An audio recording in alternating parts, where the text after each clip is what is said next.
नमस्कार साथियों, Pallavi coaching classes में आपका स्वागत है। आज हम पढ़ रहे हैं जो हमने एक श्रृंखला शुरू की थी RS प्री परीक्षा में पूछे गए सामान्य विज्ञान के प्रश्नों से संबंधित। उसमें हमने एक प्रश्न पत्र कर लिया था 1991 वाला। आज हम पढ़ेंगे उससे अगला वाला जो 92 में हुआ नहीं था, 1993 में हुआ है, उसके सामान्य विज्ञान के प्रश्नों को। तो देखो आज का पहला प्रश्न अपने पास क्या है, ये है जैव विविधता का संबंध है। हमें बताना है कि जैव विविधता का संबंध इनमें से किस ऑप्शन से है। तो देखो अपने पास कौन कौन से ऑप्शन हैं। वन्य जीवों के विविध रूपों में, दूसरा ऑप्शन देखिए वनों में पाए जाने वाले पेड़ पौधों के विविध रूपों में। हमें जैव विविधता के बारे में बताना है प्रकृति में मिलने वाले सभी प्रकार के प्राणियों और पेड़ पौधों से, या फिर लास्ट ऑप्शन है पृथ्वी पर मौजूद सभी पेड़ पौधों से। तो हमें किसके बारे में पूछा गया है कि जैव विविधता क्या होती है, इसके बारे में हमें पूछा गया है। जैव विविधता के बारे में हमें बताना है। तो जैव विविधता जो होती है वो वन्य जीवों के बारे में होती है। वन्य जीवों के विविध रूपों में जो जैव विविधता होती है वो क्या होती है, इसका मतलब होता है कि वन्य जीवों के विविध रूपों को इसमें क्या किया जाता है, अध्ययन किया जाता है वन्य जीवों के विविध रूपों का। अब बढ़ते हैं आगे अगले सवाल की तरफ। इसमें देखो क्या है, व्हेल मछली जो होती है, बड़ी वाली व्हेल मछली निम्न में से किस वर्ग का प्राणी है। इनमें से कौन से वर्ग का प्राणी है, कौन कौन से वर्ग दिए गए हैं। एक तो मत्स्य है, एक स्तनपायी है, एक सरीसृप है और एक उभयचर है। जो व्हेल मछली होती है वो होती है मैमल्स यानी कि स्तनपायी हो गई ये, यानी कि बी ऑप्शन क्या हो जाएगी। व्हेल मछली किसके अंदर आती है, स्तनपायी के अंदर आती है। अब बढ़ते हैं अपने नेक्स्ट सवाल की तरफ। देखिए एक रेडियो स्टेशन से 30 मीटर बैंड पर प्रसारण प्राप्त होता है। कितने मीटर पर, 30 मीटर पर।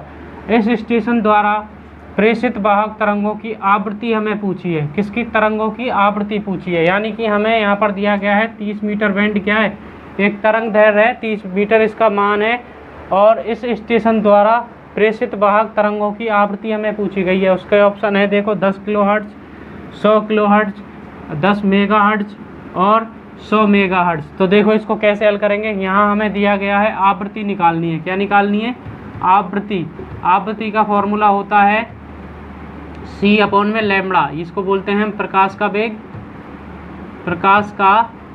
वेग, और लैम्बडा को बोलते हैं यहाँ पर तरंग दैर्घ्य। क्या बोलते हैं, तरंग दैर्घ्य।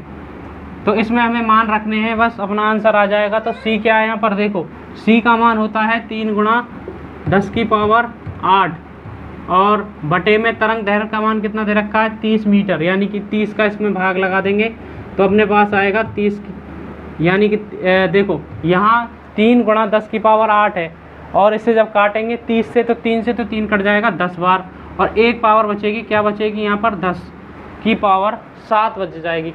10⁻7 को क्या लिखा जा सकता है, 10 × 10⁻6, और इसको बोला जाता है मेगाहर्ट्ज। 10⁻6 को क्या बोला जाता है, 1 मेगाहर्ट्ज। तो अपने पास कितने मेगाहर्ट्ज बचेंगे, 10 मेगाहर्ट्ज। इसका क्या आ जाएगा, आंसर आ जाएगा। तो कौन से ऑप्शन में है, C ऑप्शन में, ये अपना राइट आंसर आ जाएगा। आपको ये बातें समझ में आ रही होंगी। क्या है ये प्रश्न, दोबारा से देखिए। एक रेडियो स्टेशन से 30 मीटर बैंड पर प्रसारण प्राप्त होता है, यानी कि उसकी तरंग दैर्घ्य कितनी दे रखी है, 30 मीटर। इस स्टेशन द्वारा प्रेषित वाहक तरंगों की आवृत्ति हमें पूछी गई थी। आवृत्ति का फॉर्मूला होता है C/λ, यानी कि प्रकाश का वेग बटे तरंग दैर्घ्य। प्रकाश का वेग होता है 3 × 10⁸, और तरंग दैर्घ्य हमें दी गई है 30। इसको काटेंगे तो अपने पास हो जाएगा 10 मेगाहर्ट्ज। अब बढ़ते हैं अपने नेक्स्ट सवाल की तरफ। इसमें दिया गया है समस्थानिक C14 संबंध है। जो कार्बन 14 है वो किससे संबंधित है, ये पूछा गया है। देखो इसमें कैंसर के निदान में, पृथ्वी की आयु निर्धारण करने में, C ऑप्शन है अनुरेखक तकनीक में, या फिर जीवाश्म फॉसिल की आयु निर्धारण में। इनमें से कौन सा ऑप्शन अपना राइट आंसर है। देखो जो समस्थानिक कार्बन 14 होता है उसका उपयोग हम ज़्यादातर कैंसर के उपयोग में करते हैं। किसके उपयोग में, कैंसर के निदान में हम इसको यूज में लेते हैं। किसको, कार्बन 14 को। कार्बन 14 का उपयोग किस में हो जाएगा, कैंसर के निदान के, यानी कि कैंसर के उपचार के रूप में हम कार्बन 14 का लेते हैं। अगले बढ़ते हैं अगले क्वेश्चन की तरफ। मनुष्यों के लिए सह्य सीमा टॉलरेबल लिमिट करीब होती है, मतलब मनुष्यों के लिए ऐसी भाई अपन जिस आवृत्ति पर बात करते हैं वही तो चाहिए। तो देखो मनुष्य के लिए सही सीमा क्या हो जाएगी, तो देखो 45 डेसिमल, 85 डेसिमल, 125 और 155। इससे ज़्यादा होती चली जाएगी तो उसको क्या हो सकता है, आदमी बहरा हो सकता है, ठीक है, ज़्यादा तेज़ आवाज़ पर नॉइज़ पोल्यूशन हो जाएगा फिर वो। तो देखो अपने पास जो आंसर आएगा वो आएगा करीब करीब 45 डेसिमल क्या होती है, मनुष्यों के लिए सही होती है। 45 डेसिमल की जो ध्वनि होती है वो मनुष्यों के कानों के लिए बहुत ही सही होती है। उससे ऊपर जाने पर वो फिर क्या हो जाएगा, नॉइज़ पोल्यूशन उस कहलाता है वो, ठीक है। अब बढ़ते हैं अपने नेक्स्ट सवालों की तरफ। का अवशोषण नहीं करते हैं, ये हमारा क्या हो जाएगा यहाँ पर, राइट ऑप्शन। शोर से इनका कोई लेना देना नहीं है, ठीक है। आगे बढ़ते हैं अगले सवाल की तरफ। निम्न में से कौन सी गैस हरित गृह प्रभाव में योगदान नहीं देती है। हरित गृह प्रभाव में कौन कौन सी गैसें योगदान देती हैं उसके बारे में देखते हैं। देखो नाइट्रोजन जो होती है वो हरित गृह प्रभाव में योगदान देती है। कार्बन डाइऑक्साइड गैस भी हरित गृह प्रभाव में योगदान देती है। साथ के साथ फ्रिजों में भरी जाने वाली क्लोरोफ्लोरोकार्बन भी हरित गृह प्रभाव में क्या देती है, योगदान देती है। लेकिन जो मीथेन गैस होती है जो हमें दलदल भूमि से पाई जाती है, मतलब यहाँ से इसका उद्गम स्थान होता है, ऐसी मीथेन गैस इसमें किसमें, हरित गृह प्रभाव में कोई योगदान नहीं देती है, ठीक है। तो कौन कौन सी गैस याद रखेंगे अपन लोग हरित गृह प्रभाव के लिए, एक तो नाइट्रोजन गैस, एक दूसरी कार्बन डाइऑक्साइड और तीसरी CFC यानी कि क्लोरोफ्लोरोकार्बन।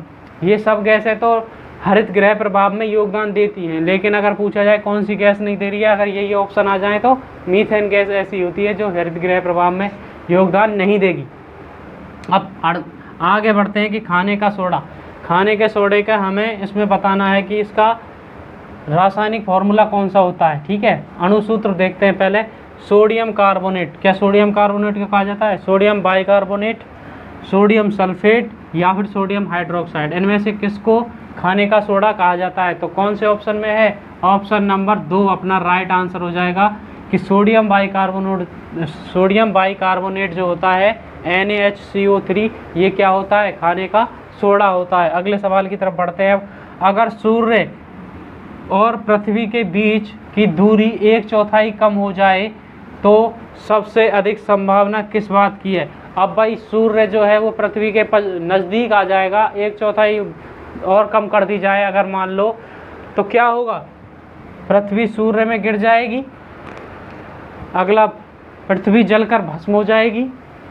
अगला पढ़ते हैं, हमारे वर्ष की अवधि कम हो जाएगी, पृथ्वी अंतरिक्ष में उड़ जाएगी। देखो क्या काम हो रहा है, सूर्य और पृथ्वी के बीच की दूरी क्या हो रही है, कम हो रही है। तो जब सूर्य पृथ्वी के और नज़दीक आ जाएगा तो सीधी सी बात है तापमान क्या होगा, बढ़ जाएगा, और जिससे पृथ्वी क्या हो सकती है, जल सकती है।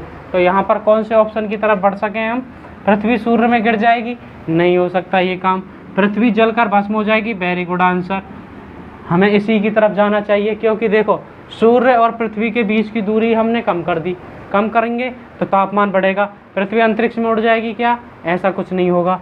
हमारे वर्ष की अवधि कम हो जाएगी, क्या ऐसा भी कुछ नहीं होगा, ठीक है। तो कौन सा ऑप्शन राइट ऑप्शन हो जाएगा, पृथ्वी जलकर क्या हो जाएगी, भस्म हो जाएगी। अब बढ़ते हैं अगले सवाल की तरफ। शरीर में लोहे की कमी से कौन सी बीमारी हो जाती है, लोहे की कमी से देखो कौन सी, रिकेट्स, रक्तक्षीणता, स्कर्वी रोग, अधिरक्तस्राव।